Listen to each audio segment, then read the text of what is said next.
to Edgewater Health Mind, Body, and Spirit Wellness Program. I am LaTanya Woodson, the Director of Community Health Education, and I would like to thank each and every one of you for your participation in today's discussion. As you know, a major factor in self-care is addressing the whole person to achieve total wellness. This is why we're so excited about this year's wellness program, Mind, Body, and Spirit, because our staff at Edgewater is committed to helping you achieve your best health. Each month, you will hear from different presenters regarding various topics. This afternoon, we're kicking off today's presentation with our CEO and President, Dr. Danita Johnson. Yes. Dr. Johnson will give us the keys to discovering what you already have. Isn't that powerful? Yes.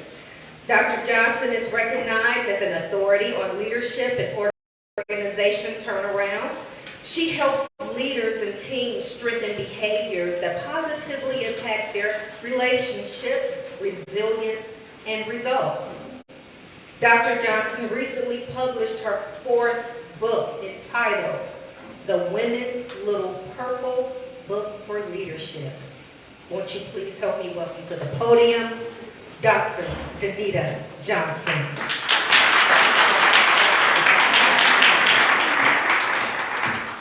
Thank you so much, LaTanya. Good afternoon, everybody. Good afternoon. And Happy New Year to all of those who I have not seen this year. There are a few of you I haven't seen yet. But this is a brand new year. And New Year's give us new beginnings. You have a new beginning every day, a new beginning every week, every month, and every year. So what's the significance of a new year and a new beginning? It gives you a fresh start. So we all have the opportunity to have a fresh start. And I'm sure you've heard, yesterday is history, tomorrow is a mystery. And that is so true. We know what happened yesterday. We don't know what's going to happen tomorrow. But we do have an opportunity to impact tomorrow. Keep that in mind. The only thing we really have is today. And when I wake up every morning, I think of today as a gift. And some of you may have heard this already. Today is a gift. That is why it's called the present. So I have a present for you today. And my present for you today is I want to talk to you about leadership and how you already have all of the ingredients you need to be a leader. It's just a matter of taking all those ingredients, putting them together, and constantly working on and trying to improve the recipe. That's all it's about. And the reason I want to talk to you about leadership is because all of us lead in one way or another. We all have led at some point in our lives, or we have the opportunity to lead in our lives at some point. You may be leading your family, your children, your grandchildren, your business. You may be even leading a project at work. Somebody decided that they wanted you to be that team lead. And so you may be leading a project at work. You might be going to the grocery store. People don't think about things this way, but you might be going to the grocery store. At that moment, you are providing a leadership function. You're either shopping for yourself or you're shopping for someone else, and you are fulfilling a need. That's leadership. All that is leadership. And when we think of leadership, a lot of times we think about maybe a military commander who's driving people into battle. That's not all leadership is. That's one way to lead, but leadership is simply one person trying to help another. That's all it's about. So I'm going to need a little help here. So, in keeping with today's theme, discovering what you already have, I have 10 concepts that I want to briefly share with you, and I'll go through them with you. So I think you might have already determined that they're going to follow the word leadership. So, leadership. The first letter in leadership is love. Love what you do. A leader exemplifies love. If you love what you do, it makes everything better. Now, how many of you have ever had to do something and you just really didn't want to do it? Okay. And you know, we just had Christmas, so maybe some of you are saying, I really don't want to go to my in-laws this time. I just don't want to do it. Or, I really do not want to shop for this person because they're always so hard to choose for. You know, so, I mean, there are always things that we don't want to do. But those things that we do want to do, we need to do them with love. Love what we're doing, and always, always try to exemplify love. Somebody once said to me, if you love what you do, and you do what you love, every day is a vacation. So some of you might even be having a hard time with that word love. So think about the word passion. Have a love or a passion for what you're doing. Someone who loves what they do, they'll be happier, they'll be healthier, and research has shown that they'll live longer. So love what you do. Have a passion for what you do. Did you ever notice that when something you don't want to do, like some of us sitting at our desk counting the minutes on the clock, when there's something you don't want to do, the time just drags by. But when there's something you love doing and you're passionate about, time just flies. It flies. You're like, oh my God, where'd time go? So, I mean, we've all had that. I'm talking about love, passion, and just simply enjoying the journey of life. Now, you can be miserable if you want to be, but I tell people part of the secret to my success is that I really love what I do. I love Edgewater. I love how we are making a difference in people's lives. And that's something to love and be passionate about. We're making a difference in people's lives. And I think that most of you probably would agree with that. That we make a difference every day. That's love, or passion, if you choose to use that word. E is for enthusiasm. A leader is enthusiastic. They have a lot of energy. Now, some of you know some people around here, they're always energetic. They're moving around like energized bunny. We've got a lot of those, a lot of them. And they have energy all the time. They're not drained by the day's activities or things that might be going on in their life. Now, sure, we all get tired. I get tired too. We all get tired. But you kind of have to be able to put energy into your life to enjoy your life. And let me just say this. When I'm talking about enthusiasm, I'm not talking about jumping up and down when we're all so excited about something we're doing. I'm not talking about that. That is excitement. I'm talking about enthusiasm. So I tell people to think of it this way. The word enthusiasm comes from two Greek words. And if you don't believe me, look it up. N-E-N, or translated I-N, like inside of something, a car or a store. Enthusiasm means theos in Greek, and theology comes from the study of God. Theology. God is in theology. God is in us. He has created us to have meaning and purpose. The question that people often ask me is whether excitement and enthusiasm are the same. And I just simply say that to me, excitement is something that's very short-lived. It can fade the first time a challenge comes up, or you experience a challenge, or you can sometimes just simply lose interest. So you're no longer excited about that. Excitement comes from outside of you. Excitement is an emotional response that we sometimes have when something outside of us happens that we really, really like. It could be a ball game. It could be a person we're fond of. So like maybe you might think back when you were in high school, that first love. Did you get real excited about that? So that's excitement. It's an emotional response we have sometimes when something outside of us happens that we really, really like. That's excitement. Enthusiasm, on the other hand, is about possessing the energy, the drive, and the stamina to keep forging ahead and doing whatever it takes to master a task. even when faced with the most daunting obstacles. It comes from inside of you. Enthusiasm. It comes from inside of you.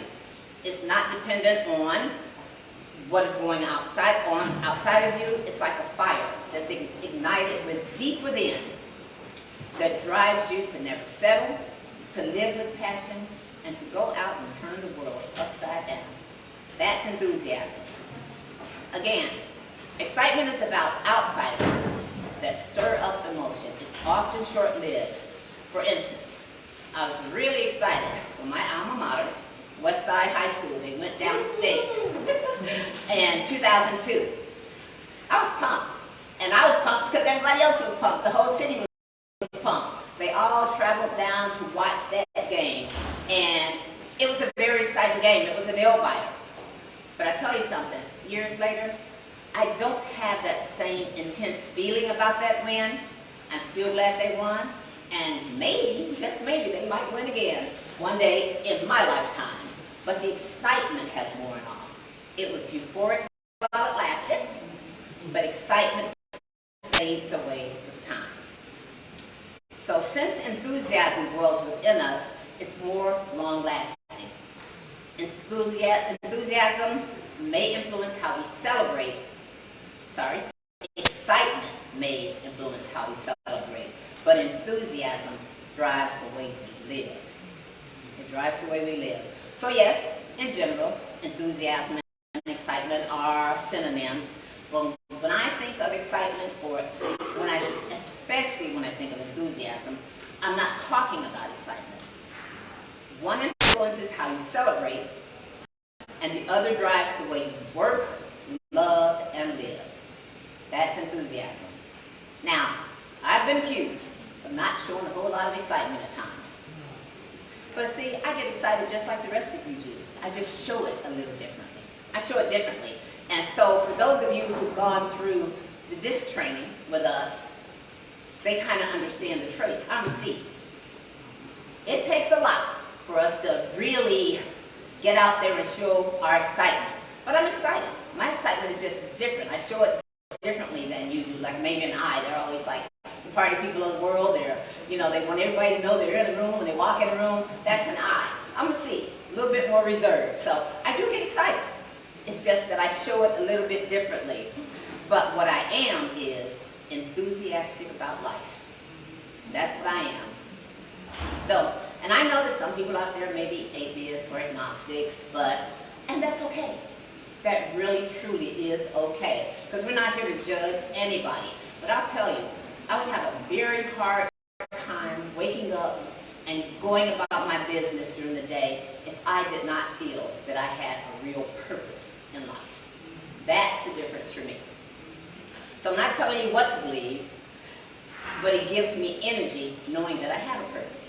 I know that I have a reason to be alive, and I'm going to run Edgewater to the best of my ability. I'm going to be encouraging to people, and that's what enthusiasm is. Now, we're going to move on to attitude. A stands for attitude. A great attitude is important in a leader. To be a good leader, you have to have a good attitude. You can't be a good leader if your attitude isn't good. And we've seen that. We see that every day here. If your attitude isn't good, you're not going to be able to motivate people, encourage people, get people to do anything, to follow you in any way if your attitude's not good. Because motivation and just bullying, that's different. That's different. But we want to be able to motivate people. So you have to have a good attitude to be able to do that. How many of you have ever heard the name Zig Ziglar? No. Zig Ziglar once said, it's your attitude, not your aptitude, that determines your altitude in life.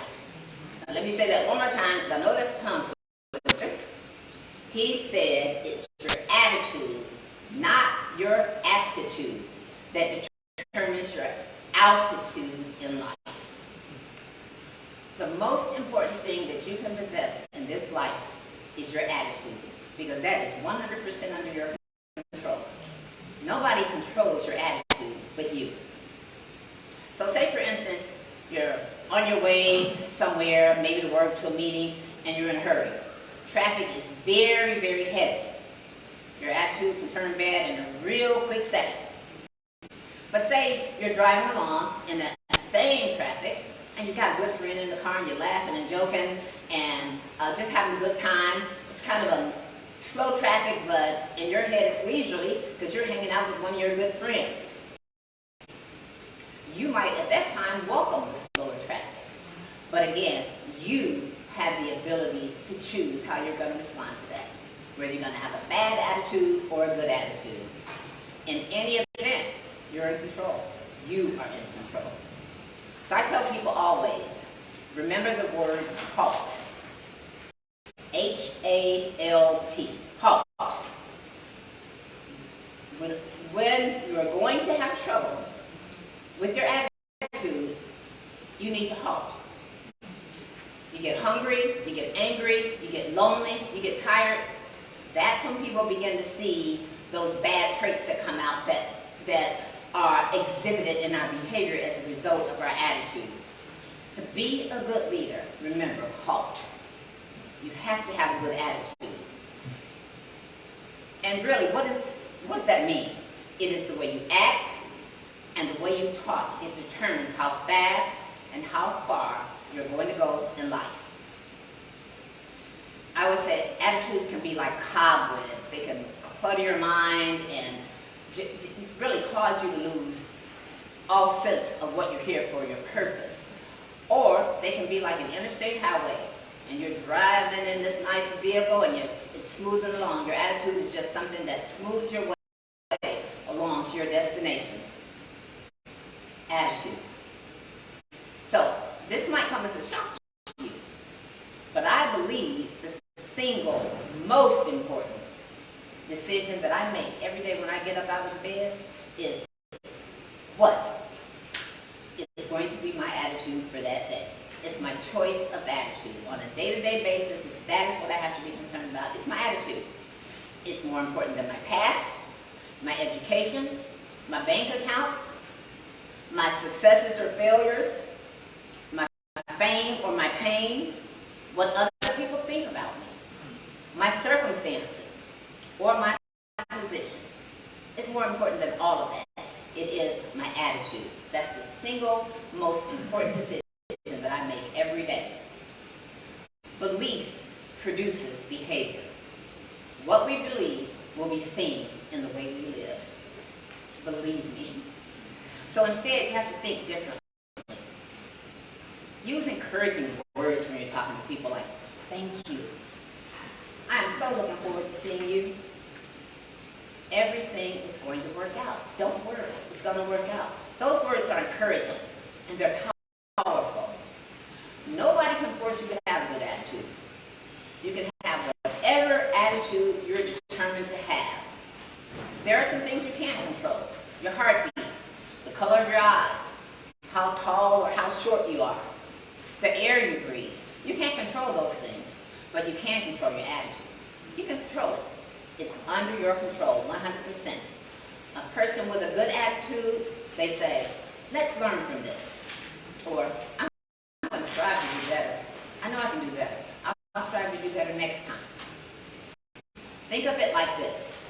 Attitudes form the soil and the root out of which action grows. Belief produces behavior. What you believe will be seen in the way you live. So, moving on. Determination. And sometimes I use dedication, but this time I'm going to use determination. And so specifically what I mean when I talk about determination, it means you have a firm decision or goal, and you don't waver from your pursuit. And sometimes it gets difficult, but you don't waver. So an athlete might have a goal to finish a marathon, no matter how long it takes her or how hard she has to work.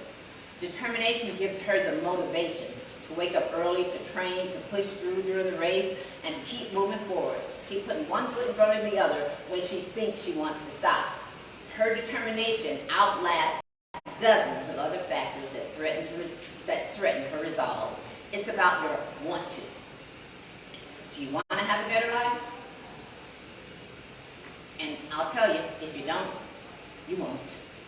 No question about it. You won't. So, quickly I'm going to just give you these 5 key points about determination because I think it's so important. Determination gives you hope. That's number 1. Throughout your life, you may be tempted at times to quit. You may want to drop a class when the material is really hard, or that diet. You may want to, you're struggling to eat healthy and stay on your diet, so it's determination. I think about that every time I think about Mr. Jokes. Where is he? Bringing those Snicker bars into my office. It's like, I have to be determined. I'm not going to eat those. So giving up is easy, but fortunately, you have a tool on your side, and that tool can help you. It's determination. It's incredibly powerful, especially during challenging times. So when you're on a tight deadline, for instance, or you're in a peak season, or when the company is not doing well, determination to succeed pushes you to keep working. So if you can focus on the potential benefits ahead and believe that your hard work will pay off, then your determination can motivate you until the end. Number 2, determination spurs creativity. We all get in a rut sometime. So, if you come across a roadblock or run out of options, you can become very, very frustrated. But determination, it spurs creativity and encourages you to come up with creative solutions to complex problems. Determination spurs creativity. 3, determination pushes you to go above and beyond. When you want something bad enough, you're willing to go the extra mile to achieve it. That is determination in action.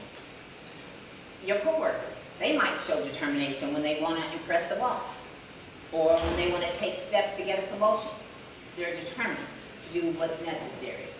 So if you're determined, you know that the time and effort it takes to do something is worthwhile if the goal is achieved. 4, determination helps you to motivate others.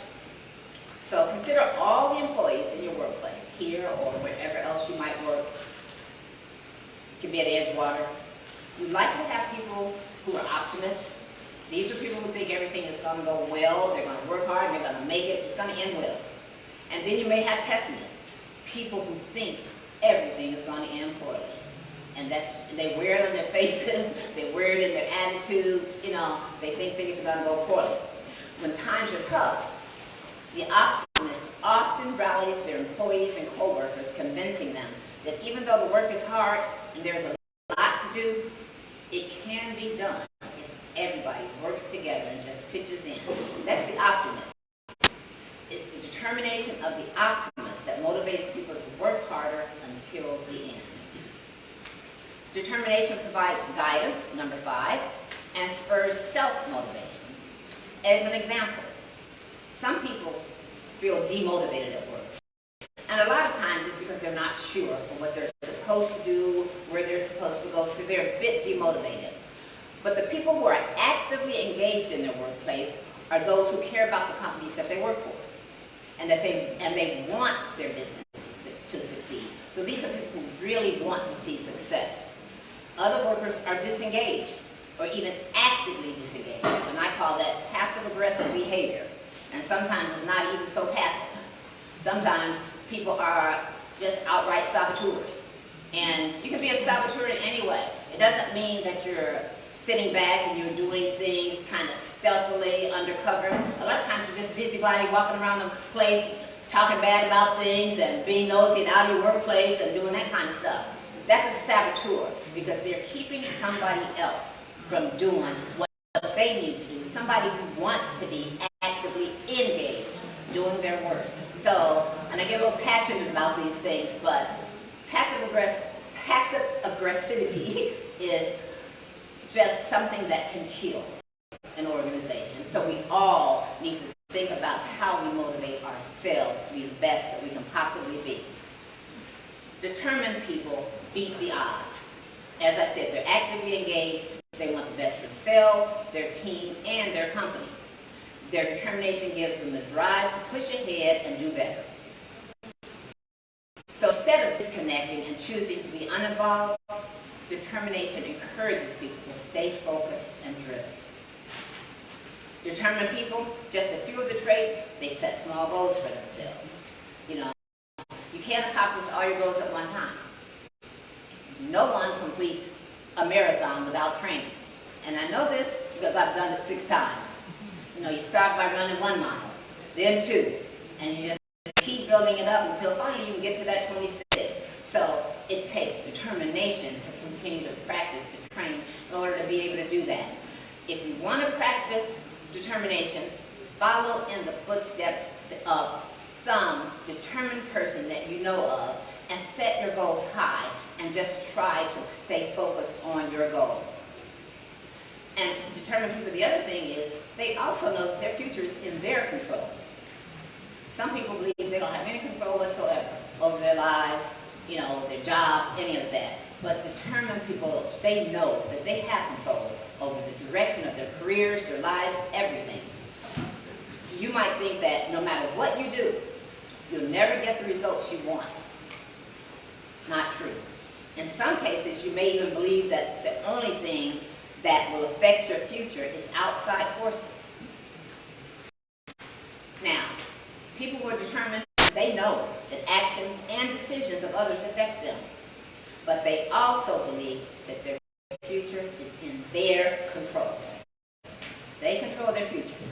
They believe they can land a job if they apply enough places. Might be several. If they apply enough places, they prepare for the job interviews, they dress professionally. By taking command of their own lives, determined people set themselves up for success, and they limit the impact of outside forces that can impact how they're able to push forward in life. So, take control of your life. This was a good one. Determined people don't whine or complain. Being determined does not mean that work or success will always be easy, because we know that that's not true. The tasks you complete, they can be difficult. No matter whatever your frame of mind, they can be difficult. However, determined people do not let negativity pull them down. They don't complain about their circumstances or consider themselves victims in various situations. They don't consider themselves victims. Determination means pushing through no matter what and focusing on a positive outcome, not a negative present situation or setback. Because life is full of those, and we all know lots of negativity around us. Plus, not complaining also motivates people around you. They don't feel the need to complain along with you, and instead rise to your standard of behavior. So you have to be the model. Don't throw a pity party. Invite everybody to come to your pity party. You know, be determined. Be focused. You know, be positive. That's what determination is all about. Determined people are inwardly focused. They're not concerned about what other people think about them. I know that's hard, because I've been there, but you have to grow to get there. They don't care about what other people think about them. They don't care that other people think they work too hard or prioritize the wrong things. They focus on reaching their personal goals. Only you can decide when to keep trying and when to step back. You're the only person who can decide that, if you're determined. Another thing that Zig Ziglar says is, I'm not going to give up, ease up, let up, or shut up until I'm taken up. Is that you? Another way to say this is, we're all more familiar with this, just keep on keeping on. We all get tired. Determination is hard work, and it takes sometimes a long time. Coaches want their teams to be determined. Wealthy people are determined to focus on the pursuits that help them attain and retain their wealth. People who have been married, they typically are determined to be dedicated to one another and work out the kinks in their marriage if they've been married a long time. So I say to you, if you're not finding the right person, be the right person, because it will come. Become that right person, and that's even true in your work life. If it's not make it the right job until you can move on. But you have to be in control of everything that goes on in your life. So, we've covered L-E-A-D, lead. I have another E for you, but this time, this E is different. It means something different. It stands for expectations. A good leader has high expectations for herself and others. Now, this one, expectations, it might be my favorite. Do you have any expectations? I know we all do. We have expectations. I have expectations for myself. I'm sure you do, for your children, for your employees, or for people, even people that you work with. And sometimes we look at those expectations and establish standards to go along with that. What standard do you want them to meet, or what standard are you trying to meet? I have expectations as your employer. Those of you here, all of our Edgewater team, I expect you to get along with people, treat them with respect, to come to work on time, to have a good attitude, to smile, and to help our consumers, because that's why we're here. That's my expectation for Edgewater. Expectations are what you say to other people. Expectations is hoping things will go well for other people. How many of you are familiar with Henry Ford? Henry Ford, Ford automobile. Henry Ford said there are two kinds of people. Those who think they can, those who think they can do something, and those who think they can't. And you know what? Both of those are right. If you think you can do it, you can. If you don't think you can do it, it ain't gonna happen. It's not gonna happen for you. So both of those are right.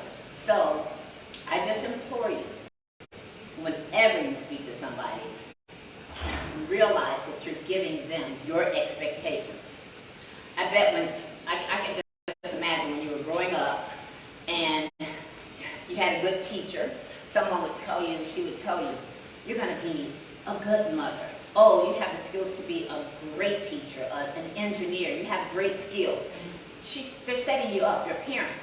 Oh, you're such a great child. You're so smart. They're setting you up with their expectations. They're breathing expectation into you. So expectations is real important. I was thinking a funny thing when I was coming up. So when you see somebody who's pregnant, you might say, oh, I see you're pregnant. When are you expecting? That's because you don't expect them to be pregnant forever. So it's expectations. And I'll tell you a little story about a gentleman, many of you might know him, Dr. Rowan. He's a friend of mine.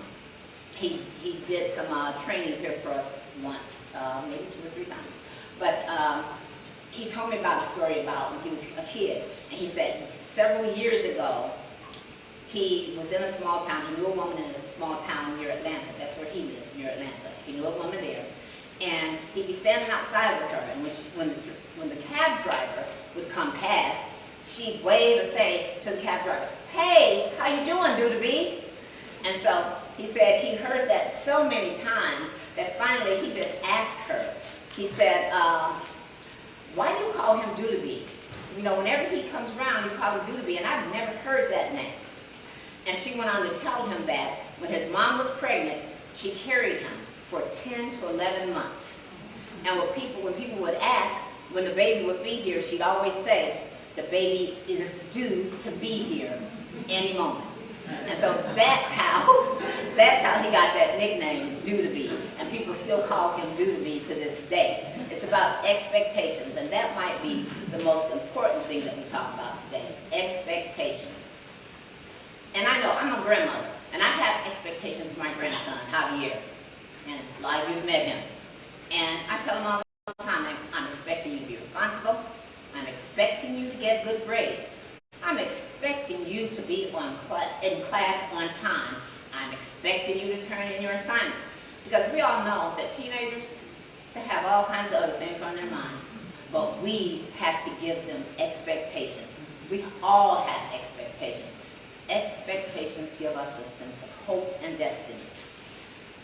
And expectations, again, is always hoping that things will go well for other people.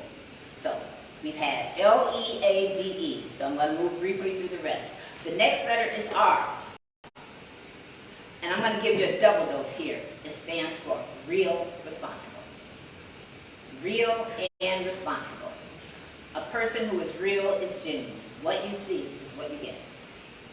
A person who is responsible, they're not looking for anybody else to make them do what they need to do. They're responsible. They're going to do it no matter what. So stop blaming everybody when things just don't go your way. Stop blaming. Being responsible is, I'm not going to blame, shame, or criticize. That's responsibility. Take responsibility. Take ownership for what you do, your behavior, your actions, your decisions. Take responsibility. Responsible is when you wake up in the morning, you say, God, please, help me to be the best person that I can be today. Help me to be that person that you want me to be. That's how I try to focus my mind to be responsible. The opposite is, so let me tell you what the opposite is. People walk around saying, I'd be a good person if it wasn't for the economy. If I didn't have that sorry boss. If my wife would just do what I want her to do, I'd be a good person. And they go on and on and on. So, but what they're saying is they're giving over their power. It implies that someone or something else has made you the way you are. That you are merely a victim, reacting to the wounds inflicted on you by other people, by somebody else in your life. That's what that implies. Real responsible. Authenticity and responsibility. Those are the hallmarks of a good leader. So, I'm going to tell you, the only person I'm responsible for today and every day is me. Edgewater is a business with employees, but in the end, I'm responsible. I'm responsible for my actions, my behavior, my expectations, and how much pushback or team building I'm going to get from my team. I'm responsible. And for those of us who went through the disc training, when we were doing that, we had this little placard sitting on our desk, basically says, I'm responsible. That's what it says. It says, if you understand the dynamics of human behavior, maybe that other person doesn't, you're responsible for that relationship and building that relationship. So you are the person who is responsible. So if you've still got that sign, most of you, and I've seen it on some of your desks, I don't know how much attention you pay to it, but if you still got that sign, then I would say, pull it out. Pull it out and take a look at it again. Remember Harry Truman? What did he say? Anybody remember? The buck stops here. That's what he said. The buck stops here. I'm responsible for those words that I just spoke that came out of my mouth. I'm responsible for the behavior that you're seeing here today. It's coming from my body. I'm responsible for what I just ate, what I put in my mouth. I just went over there and ate some of those goodies on the table. I'm responsible for that. Nobody held me down, put them in my mouth, and told me to chew and swallow. I'm responsible. So I accept them. I'm responsible. Responsibility, very important. S, learn to serve. And success is in offering good customer service. And I know all of you know that.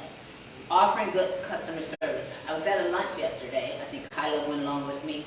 And a guy was getting up, and it was at St. Jude. He got up to introduce a new program that they're introducing and they're implementing in the community. It's a mobile program. And he said something that I thought was pretty profound. He said, you don't go to work, you go to serve. And that's what we all do. Whatever job, profession, trade we have in life, we are serving. We have to keep that in mind. We go to serve. So learn to offer good customer service. You know, and I know it happens everywhere that we have challenges with good customer service, but sometimes it can get out of hand. So we need to be willing to take that extra step, to go that extra mile, to be that person that you want to be, that your employer wants you to be, that everybody else wants you to be. Be that good person, motivate, inspire other people. So we all have those kind of challenges. Now, have you ever heard that phrase, it's a pleasure to serve you? Where does that come from? It's a fast food restaurant. Where does it come from? Chick-fil-A. All right, Chick-fil-A. It's a pleasure to serve you. But it didn't start there. It started with Ritz-Carlton. That's where it started. My pleasure. And when you say my pleasure, that's a whole lot better than saying you're welcome. It's my pleasure. It shows that you're happy to serve that person. You're just elated. You get to serve that person. So service. Service will make or break a company. Now, I've been told, and I believe it after living so long, that 7 out of 10 businesses that you see today won't be here 10 years from now. Only 3 of those are going to remain. And if you don't believe me, just get in your car, ride around. Think about the businesses that were there 10 years ago, and take a look at the ones who are here now. And if you happen to be so blessed, maybe 10 years from now, you can do that same thing. Look around and see how many of those are still in business. It's very likely that seven of them won't be here. And a lot of times, not always, but a lot of times it has to do with good service, whether or not you're delivering good service. The 10 that went out of business are gone because they didn't treat their customers right. We know places like that. We go and we say, I'm never going there again. I am never. I just don't like the way I was treated. I don't like the way they made me feel. So you probably won't end up in that business any longer. And the other thing that impacts that is it's getting so harder and harder to find good help. People who understand the concept of leadership, people who understand the concept of service. It's getting much harder to find those people. And we know because we got a list very long of employees that we want to hire, but they've got to be a good fit, or they've got to be trainable, so that they can adapt to the culture that you're trying to create. So finding good people is a challenge. H. Now, H is going to be similar to I, that I'll talk about briefly in a minute. But H, it's important to be honest with other people. If you tell the truth, you never have to remember what you said the time before. Being honest means that people can trust you. And people want to trust you. If they work with you every day, if they're around you every day, if it's your family, they want to be able to trust you. So be honest.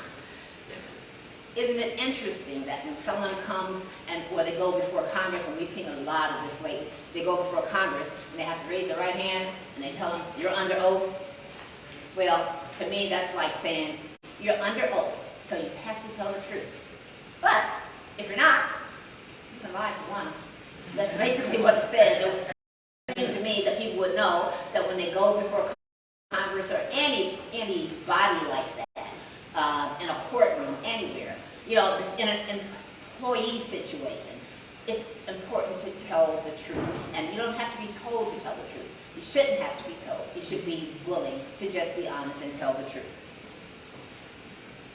So, honesty is when you tell exactly what happened. For instance, at work, you might accidentally break something. And it's a lot better to go ahead and say, I broke that. I'm so sorry. I'm willing to pay for it. What do you need me to do to make up for it? It's just much better to do it that way. Just say, I don't know what happened. If you don't know what happened, say that. But if you know what happened, don't lie and say, I don't know what happened. Just tell the truth. See, I have to live with me. So I'm going to be as honest as I possibly can, because I'll tell you, my memory for yesterday or something I said may not be as good today. So I'm trying to tell the truth so I don't have to go back and backtrack on what I said. So I'm going to try to tell the truth. So I have to live with me. And so hopefully many of you feel that same way. I is for integrity. And again, I said the others are important, but I think some of them are equally as important. But this one is real important. Integrity is the real you. It's the real you when nobody else is looking. That's integrity. Have you ever looked at somebody and you said, that is a person of substance. They have integrity. Or have you ever looked at someone and said, wow, that person is the most pretentious person I've ever known. That means they don't have integrity. So the difference between substance, and pretense are what integrity is all about. Integrity means sincerity in action, character, and speech. These things all have to be in accord with fact and with reality. And some of us kind of sometimes wonder, is that person dealing with reality? Did they just see the same thing I said? I saw, so fact and reality, dealing with those things. Being a person of integrity is not only knowing what is right or factual, but it means personifying truth in word and deed. So your words and your deeds have to be in sync. We all know people who tell you one thing and they go and do something totally different, or they just tell you something because they think that that's what you want to hear for the moment. But again, integrity, personifying truth in word and deed. So your words and your deeds have to be in sync. It is a basic attitude that affects every aspect of life. You can choose to have integrity, just like many of these other characteristics that I mentioned, these other traits. It's a principle that demonstrates your understanding of the world, it demonstrates your attitude, and it demonstrates your actions, integrity. So we can choose to be persons of integrity. It's our choice. And finally, P. P is for persuasion. Now, here's what persuasion means. It means I'm trying to talk you into something. Simple. I'm trying to talk you into something. So whenever you go to the grocery store, they're trying to persuade you. They're trying to persuade you to buy certain items. Now, how do they do this? They're on sale. They said, we're going to lower this price so we can get you to buy as much of this as you want. We're going to make money, but we're trying to persuade you to buy these things, so we're putting them on sale. And they want you to be willing to buy it, and so that's why they put it on sale. Now it's a new year. It's a brand new year. So here's what I'm trying to do today. I'm trying to persuade you to love what you do, to have enthusiasm, to have a great attitude, to be determined, to set your expectations high, way high. Those are the things that I'm trying to influence you to do. Be responsible. Know that you are here to serve. That is your purpose in life. If you haven't figured that out yet, your purpose in life is to serve other people. Those are the things. And H, we want you to be honest. So be honest. I, have integrity. And P, be persuasive. You have to be persuasive in order to move forward in life, to persuade others to do the right thing, to be the model for people who are doing the right thing. So that's what I'm trying to persuade you to do today. I'm trying to persuade you to let this be the best year of your life. Discovering what you already have all the ingredients. They're already there. They're there. I'm just trying to make you aware of them so that you can put them all together and make out of them what you need to have a very successful 2023. I've enjoyed our time together, and I hope some of these thoughts will help you in moving along your journey and your success in life. So, thank you very much.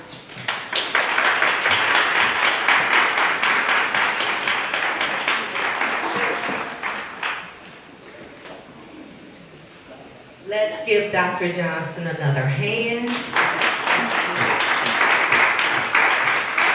I have been back there writing. I have so many good nuggets that she shared. One of the things, your purpose in life is to serve. That is one of the greatest qualities you can have as far as being a leader. Serving. And I always, when a person asks me, what do you work? I always say, I serve at Edgewater Health. So thank you for that. And right now, we're going to have, if you have any questions, if you want to have any comments, I don't know, there were cards that was passed around, or just like to ask Dr. Johnson a question, this is your time.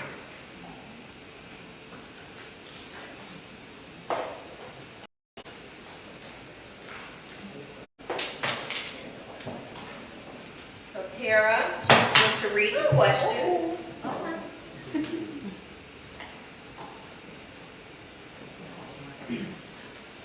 I only have one question, but I know we have many more questions for Dr. Johnson. So if you want to take the time to jot it down, we're going to have Sandra's going to pick up your card, and then we can present that question to Dr. Johnson. So we can start with the one that I have. So Dr. Johnson, can you give a recommendation for quick pick-me-ups on a tough day, a practice to shift a mindset? Well, there are lots of little things that you can do as a pick-me-up. First, one of the things I do when I get up in the morning is I try to listen to good music. It can be gospel music, it can be jazz, it can be anything, but something that's going to pump me up. I don't listen to negative radio shows in the morning because I don't want anything to frame my thinking before I go to work. And you know, we have a lot of local radio shows, some of them that really kind of get a little negative sometimes. They've gotten better, but I don't listen to that stuff because I do not want that to frame my thinking before I actually get into the office. Because like you said, you can control your attitude. And that's one of the things that you can do to control your attitude is try to surround yourself with positive people. You know, and a quick pick-me-up is just get together with somebody who you know is always positive. And I can tell you a couple of them in our building. Where's Bridget? Did she leave? That girl is always happy and just, you know, always got a good, kind, positive word to say to people. So surround yourself with those kinds of people. There are lots of many different strategies that you can use, but those are kind of some of the things that I do. Anyone else?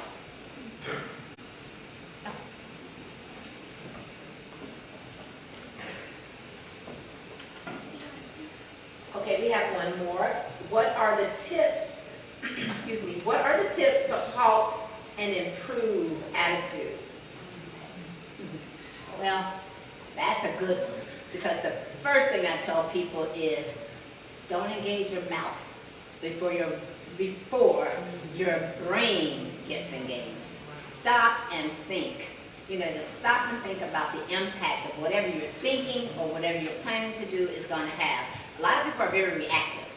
Their mouth opens up and they start talking in a second and haven't even thought through what they're going to say. I know people that they might be talking to someone else. Like I might be having a conversation with Latanya, and she has a difference of opinion, so she's trying to get her opinion across to me. But I'm not listening to her because my brain is on what I'm going to say when she gets done talking. You know, so I'm not engaged in that conversation. So that's kind of one of the strategies. Just stop and think. Listen. That's so important. Just listen. Always be willing to listen. Because a lot of us talk so much, we don't hear a word somebody else has to say. Or we're just always actively thinking about what we're going to say and do next. Listening is such a valuable quality to have. I just think it's very important just to be able to listen to other people and stop and think before you open your mouth or before you take that action. Because some people just jump and take an action, they'll be reactive, so stop. Okay, we got one more. I thank you guys for these questions. Yes.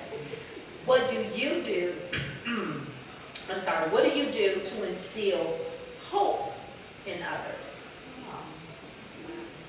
Well, the best thing I can do for people is to tell them, you know, if you just keep waking up, you get up in the morning, that's a good start. Because you're able to put your feet on the ground and say you are blessed to have another day. And always look for the positive. Always be looking for people who can inspire you, who can actively engage with you to strategize about those things that you want to do or have an idea that you want to do in life. So those are things that I think are really important. I just want to make sure I'm answering this. Okay, and that's kind of basically, having hope to me is knowing that things are going to get better. If you keep living and you keep waking up, they're gonna get better. You just always have to think that. I tell people, don't have that negative mentality, because that can so easily pull you down. Know that things are gonna be better. You have a purpose in life. That's what, you have a purpose in life. And if you're not looking up and recognizing that you have a purpose in life, you're gonna miss your entire blessing. The blessing that you have been given to come here and be of service to mankind in some way or another.